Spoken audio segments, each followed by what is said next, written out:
As a young man coming to Monsignor Farrell, it was such a great experience. It was an exciting time. We had a commute out from Stapleton, taking the bus or the train, and coming to this whole new world. And I came from a small Catholic grammar school. My brothers and I, we would come to school, and then on the weekends we would work at a restaurant called Demian's Hofbrau.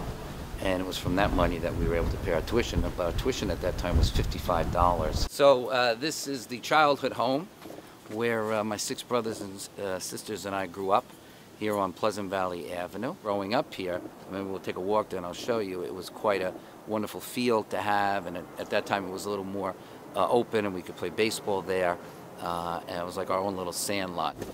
Thank you. Thank you. Guten Tag. Guten Tag. Wie geht's? Yes.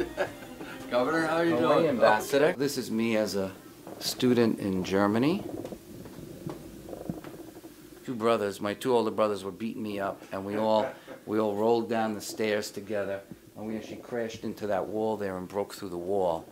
And so the guy who lived across the street, Ernie Suntag, he was a very handy guy, and he had to come over and fix the wall. This is the Good Youth Center of the Children's Aid Society, which for me has a lot of importance. As a young kid, we would come to the pool here, but then also when my family and my wife and I moved into the neighborhood right nearby here, this is where our children would come. In particular, they have sports camps here and summer camps here, and we actually started a summer camp, not a summer camp, a spring camp for soccer and baseball during the spring break in school that I ran, and I was on the board here for many years. You hear too often that young people, whether it's they slip into drug abuse, whether they slip into crime, part of it is because they have nothing to do. And that's not always the reason. It's not going to solve all our problems, but I think we've lost a lot of these recreation opportunities, or it's important that we preserve them, and I see this as one. There's the ball field, and where the O'Leary and McMahon's Yankees used to practice from Snug Harbor Little League with my son Joseph.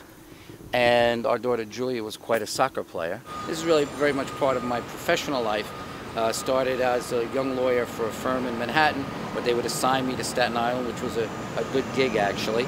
And then then I came and worked for a firm on Staten Island for 4 years, and then went back to Manhattan for another couple of years, and would come here quite often to do work as well as go to other courts. But this courthouse is very much part of my legal background, my legal experience, and my legal life, if you will.